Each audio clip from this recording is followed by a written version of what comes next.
the only lesson I've learned in life is that you cannot stop learning. Yeah. And so every day, every country should be copying best practices from other countries every day.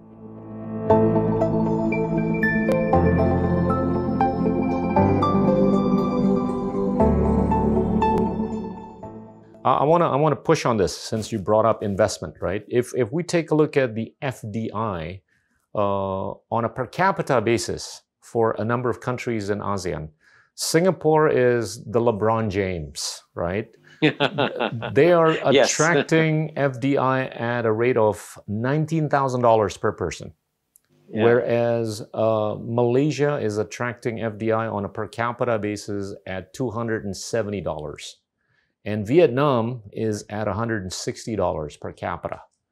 Whereas the Philippines, Thailand, and Indonesia are at a much more paltry amount of $91 per capita, right? And this is ironic in the sense that, you know, we are witnessing tremendous amounts of liquidity sitting and floating around the United States, Western European countries, China, Japan, and South Korea, waiting for destinations or looking for destinations. What is it that you think, you know, Indonesia, Thailand, and the Philippines could do better to improve or move the needle from $91 per capita of FDI to the level of Singapore? By the way, I have again, you know, I want to go back to my point about copying, okay? And I would say, if I was an Indonesian, the first thing I would do is to ask a group of 5 or 6 economic professors to go to Vietnam and to look at where Vietnam was 30 years ago in 1990. Look at the Vietnamese infrastructure. Look at the Vietnamese state regulations. Look at the amount of investment in Vietnam 1990, zero. Kosong, zero. Right? Now 30 years later, fast forward. It's amazing. Why is Vietnam getting, do you go by your figures, per capita higher than Indonesia? Yeah. So the question is why? That's all. And so just go and copy Vietnam. So if the Vietnamese can you know, create, as you know, industrial sites and develop everything like world-class facilities and provide everything, you know, electricity, water, workers, everything, all ready. You go in there, boom, you take off. So I think, so in a sense, Indonesia doesn't have to reinvent the wheel. I mean, forget everybody else. Just focus on one country, Vietnam. So whatever Vietnam does today, you do tomorrow. That's all. That's all. But just Kishore, copy that. Okay. Okay, I want to push on this, okay? Because I think to some extent, this relates to the political system of the respective countries or economies, right? I'm always of the view that, you know, at the rate that you are multi-party, you're somewhat shackled in terms of your ability to think long-term, right? Because you're always shackled by the cycles of 5 years or 4 years of political processes. And especially if you've got a dozen political parties, whereas Vietnam does not have that kind of a scenario. Singapore similarly does not have that kind of a scenario, right? So would you have any political wisdom or advice for us in countries like Indonesia? Well, let me amend my proposal. Don't send 5 economics professors. Send the leaders of all your political parties to Vietnam. And I'm serious. Okay. And then show them the charts in 1990, where Vietnam was, where Indonesia was, then 2000 and 2010 and 2020. That's all. Just show them. But you must take them physically there and see what they have done. And then see the poverty reduction rates in Vietnam. And by the way, the Vietnamese had to go through a very painful transition in dealing with foreign investors. And it was Mr. Lee Kuan Yew who described this very well. The Vietnamese got so used to being guerrilla fighters against the Americans in the Vietnam War. So they saw foreign investors also as foreign invaders, that they should use guerrilla tactics on them. And so they would negotiate a deal with the foreign investor. And then after the agreement is signed, the next day when the foreign investor came to implement it, they said, sorry, deal change. Say, excuse me, I just signed yesterday. But I said, that's yesterday. This is today. So they went, and then of course, the investment dried up in Vietnam as a result of that. So Lee Kuan Yew had to personally tell the Vietnamese leaders, excuse me, these foreign investors are not foreign invaders. These are the people you got to get into your country. And you got to respect the agreement you sign. And for the Vietnamese, it's very painful, because they saw suddenly the foreigners making so much money. Yes, but they're also creating jobs in Vietnam, So it's a question of seeing that you got to learn the whole process. It wasn't easy for Vietnam. But I must say, the Vietnamese story is just completely inspires me. Yeah. No country I'm with you, man. has fought wars as long as Vietnam has. Vietnam was at war more or less continuously from for the 1,000 1940s. years.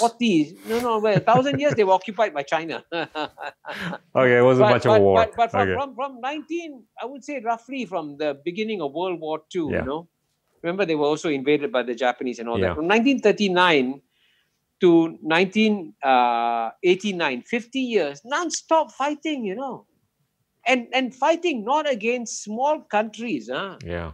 They fought the French and defeated them. They fought the Americans and defeated them. And they fought the Chinese and also defeated them on the battleground, but they had to concede after that subsequently.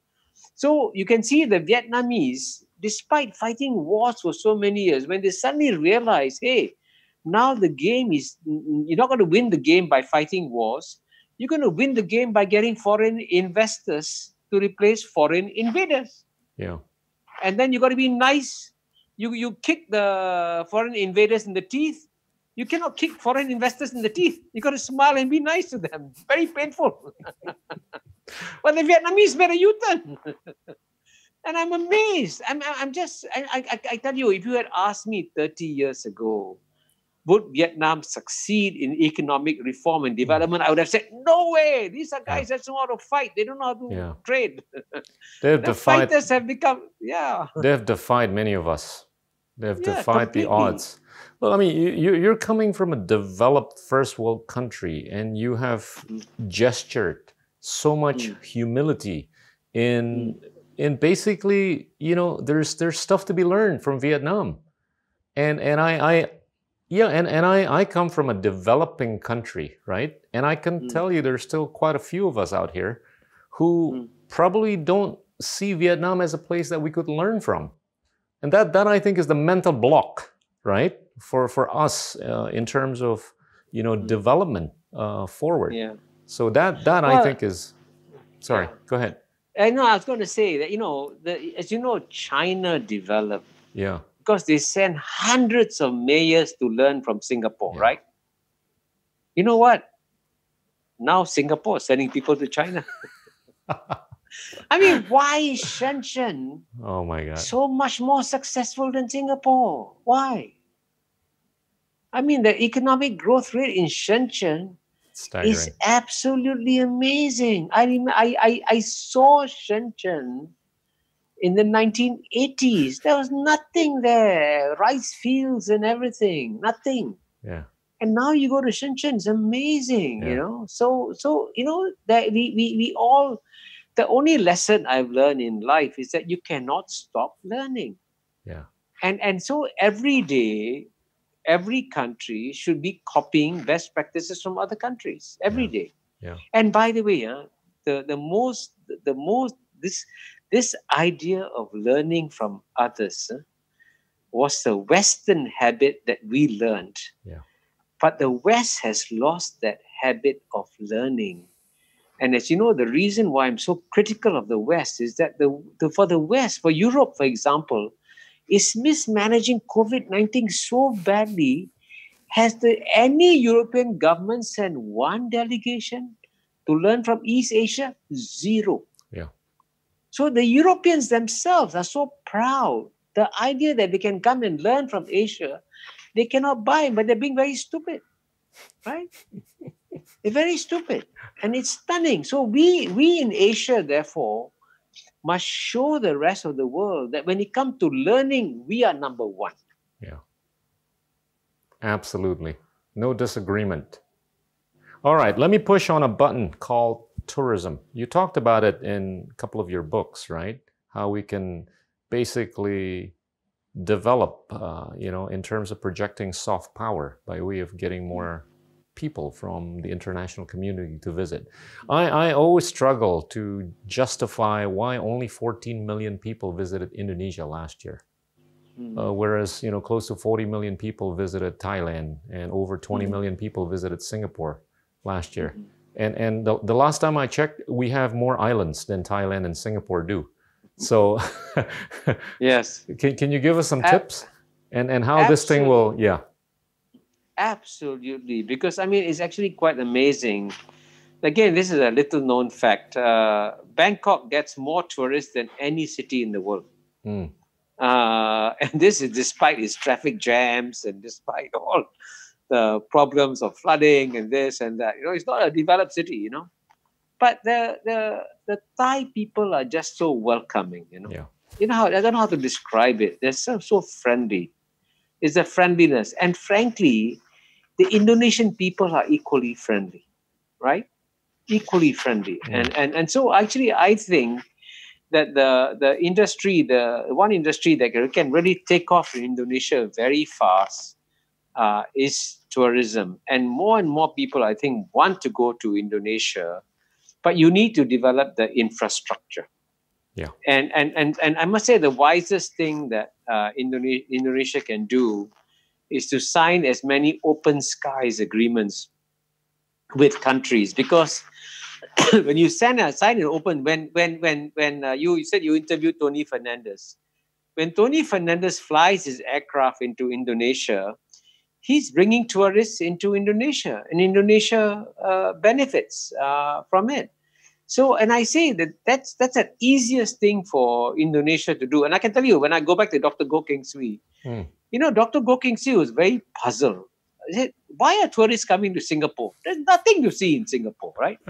And Singapore is so small, right? Look at it. As you know, I always tell my friends a story. In Indonesia, you have one mountain. On top of the mountain, you have a lake, Lake Toba. In the middle of that small lake, there's a small island. That small island is bigger than Singapore. Now, so you can see, Singapore is so stupidly, ridiculously small. Why come to Singapore? So Dr. Goh had a big study, and they said, we don't know why. Well, Samosir and Toba do not yet have Orchard Road, right? But at such time when we have Orchard Road out there, I think it's going to get more tourists than Singapore does. But it's not just the consumer side. I think I predict that the fastest growing tourism sector will be ecotourism. Yeah. And people want to go and see natural places and natural forests. So, and I think that's something that Indonesia can aspire to be number one in the world in terms of tourism. And this is something that will bring in investors very quickly. Who will want to invest in resorts in remote places, and as long as people can fly there, they will go there. And that's a tremendous advantage that Indonesia has, And I was told by Ali Alatas once that the legend. The legend. He was a very good friend of mine. Oh my God. I learned a lot from him. Very good friend. Very good man. I liked him a lot. I was very fond of him. And he said there was once Indonesia produced a series of programs about Indonesia. And he said millions of Indonesians watched it because Indonesians themselves did not know what a beautiful country Indonesia was. Right? Then you have these amazing places in damn big. Kalimantan, in Sulawesi, in Sumatra. So you're an amazing country. Yeah. So I would say that, post-COVID-19, the best way to jumpstart the Indonesian economy is to really open up your doors to flights from anywhere, and just allow a bit of chaos. It's okay to happen. And then in the process of chaos, more and more people will come and discover Indonesia. You know, I've been hypothesizing or asserting as of late that there's no reason for Indonesia not to get 150 million tourists internationally a year. Easily. With 17,000 islands. Now, I want to go back to your earlier point. And just as a small aside. In 2019, China sent out 130 million Chinese tourists. I saw that, amazing. The Chinese love to go to United States of America. The United States of America is going to become unwelcoming for Chinese tourists. That creates a market opportunity. Right. You see, this is an example of strategic thinking. And therefore set up a department in your Ministry of Tourism just for Chinese tourists. I agree. And I tell you, I was shocked. You know, when I went to the Maldives, I thought in Maldives, only the orang putih will go there, right?